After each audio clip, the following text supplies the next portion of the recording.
Hey guys, welcome back for another quick message on this particular platform. And as always, I'm grateful for each of the subscribers who take time to hit that notification button to receive the notifications whenever new messages are released here, as well as all of our viewers that are not subscribers. So thank you for taking the time to do so.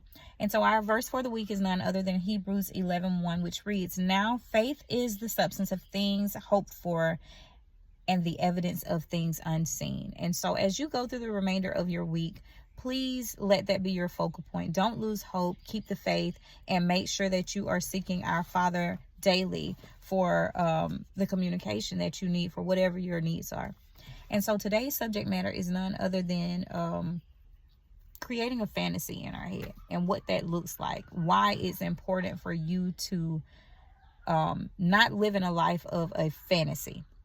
And so when you think about a fantasy, fantasies by nature only lead to flaws. And what I mean by that is when you live in a mindset that you have everything perfect or things that are just nothing ever goes wrong, that's unrealistic, guys. And so I don't want you to walk around and think that, you know, you're never going to have problems as long as you're walking obediently and things like that. You're still going to have moments where life is going to happen.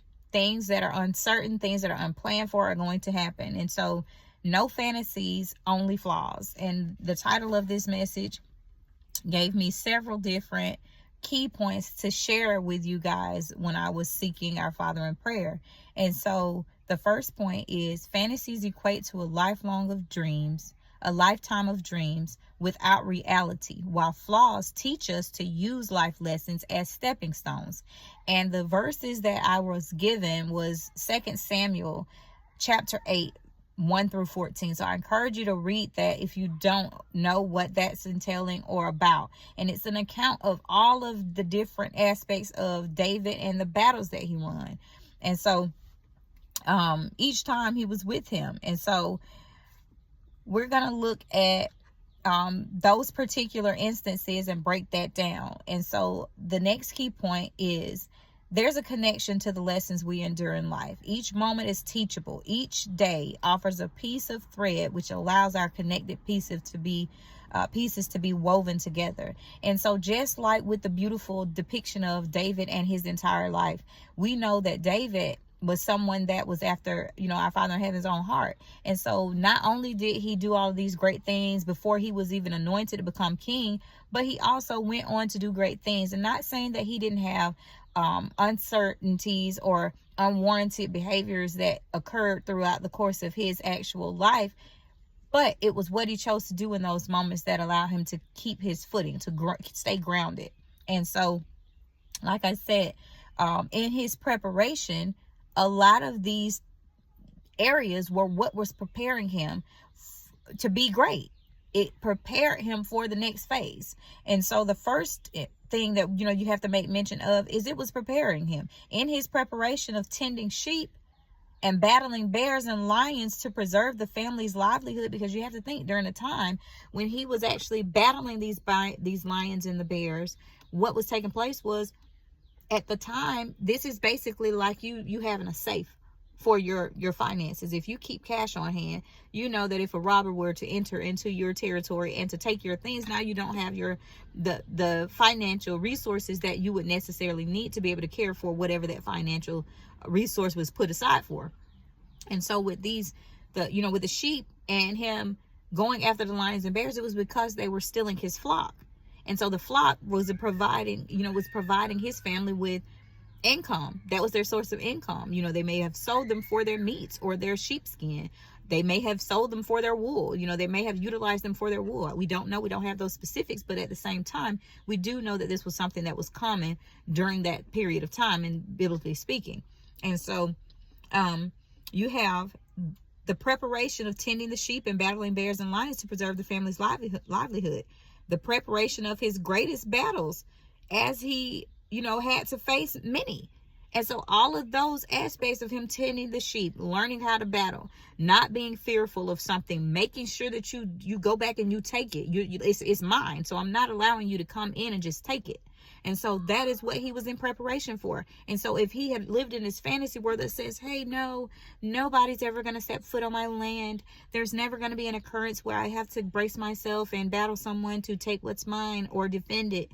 No, that's a fantasy world. And so that's what I mean when I say no fantasies, only flaws, because your flaws, when you embrace your flaws and who you truly are and the things that life has to offer as lessons, you learn that they are stepping stones. It actually is going to be something that's going to equip you for something that's down the line. So that's just like when you have children and you give them too much candy and you find out that it really does make their bellies hurt and now they're irritable. You're not going to do that same thing again, or I pray that you don't. But at the same time, it's no different than that. You have to have lessons throughout the course of your life to teach you things that you might not have known had you never experienced those things. And so just like David in the preparation of tending those sheep, while it may not have been something that most people looked at as something that was very warranted or that he should have actually received great recognition for, there came a time when a bear attacked him. There came a time when the sheep was stolen and he had to go and chase that, chase the animal down for him to fight it and get it back. So not only did he fight off the actual wildlife, but you reclaim that which was yours. And so guys, we're in a season where it's time for you to embrace the flaws of the past, embrace those flaws and see what it is that was meant to be a stepping stone so that you can move forward into your next season, because all of those flaws had a reason. They had a lesson. It was a purpose behind it. And it's up to you to learn and to discern, to be able to depict what it is that you were supposed to take into your new season with the tools that you've been equipped with in the flaw season. And so that is what I have for you guys. And so just like these, the battles, the preparation of his greatest battles, as he faced many. He faced Goliath with the one smooth stone, even though he had 5. He faced the Philistines by capturing 2, not only 1 town, but 2. So it was the Philistines' town and the one that was neighboring. And so all of these different things that, he didn't know that when he was tending sheep, he was being prepared for. And so then you had, with that same area, Philistines, and the king had, and I want to say this right, Hadadezer, I want to say, of Zobah. That is actually the king that came, and they became, what do you call it? I want to say allies. They were co-allies. And I hope I'm getting that term correct, but it's basically two enemies that are against one person, and they come together and they're battling together against that one enemy. So I want to say that it's co-allies. Check my stuff and somebody drop it in the comments if you do know what that term is called. But at the same time, you're up against the Philistines, but then the king of the neighboring town comes together with you too. And he says, hey, well, let's take this guy out. And he still battles and he wins. He was called to be victorious and he knew that. But he didn't know that those things were preparing him to be that great.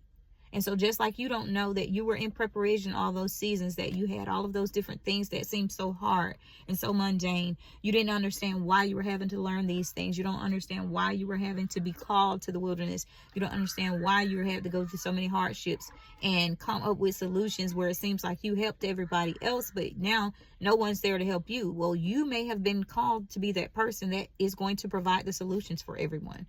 You may have been the one that was going to be able to break the cycle of lack or poverty by knowing what to do financially to make sure that you have a nest egg. You may be the person that's going to move forward and step outside of the city limits of the town that the last 10 generations in your family resided in. You just don't know what you're being prepared for, but I can reassure you that according to scripture, you are being prepared for something that's greater. And it is a stepping stone. So don't give up. Don't stop when you hit one of those speed bumps and you say, okay, well, that must be it, because now I've hit this speed bump. So it must be, it's a roadblock here. I don't know what else to do. No, you allow that to be able to be something that's going to be your stepping stone, for something to be a teachable moment and something for you to build off of in your next lesson that will propel you forward in the journey and the works that you've been purposed for and called to.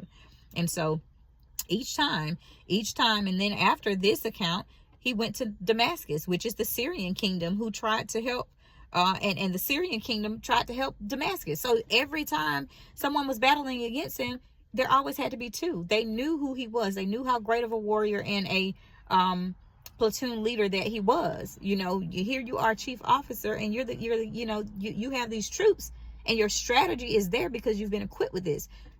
Our Father in heaven knew who he was going to be before he was even created.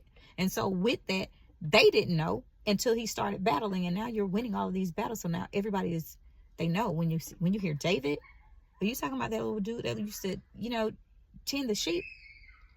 Yeah, but did you also know that he killed a lion and a bear with his bare hands? Oh yeah, and then did you know that they joined forces and they still were defeated by him?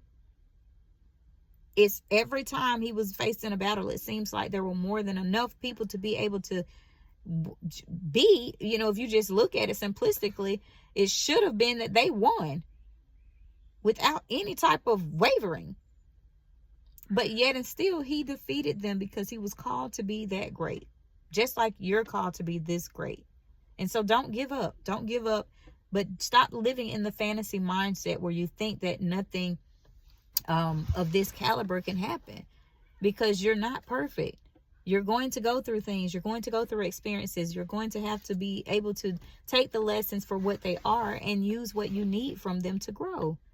That's what makes flowers bloom. If they just stop at the seedling phase, then they would never produce such great, beautiful blooms in whatever they are. But they're specific to their type of flower, just like you're specific to your type of flower. And so as you bloom, as you blossom, as you go through life, and you take all of these different phases that life has to offer, embrace them and take them as your stepping stones. And so, like I said, each time the Lord was with him everywhere that he went, and he received these battles, even when he just kind of disappointed and dishonored our Father in heaven, he still had grace and mercy, and you still have grace and mercy as well. And so I encourage you to read 2 Samuel chapter 8, verses 1 through 14, if not the entire chapter, and see, you know, what it is that our Father wanted you to receive out of this message. And as always, I encourage you to take it back to our Father in heaven, to ask him what specifically he wants you to hear, or what lesson have you forgotten from your flaws, or what lesson did you miss? And as always, guys, I look forward to the next message with you guys. I pray for you before you get here. Nothing but the best of success in all things heavenly. And I look forward to our next one, guys. Take care.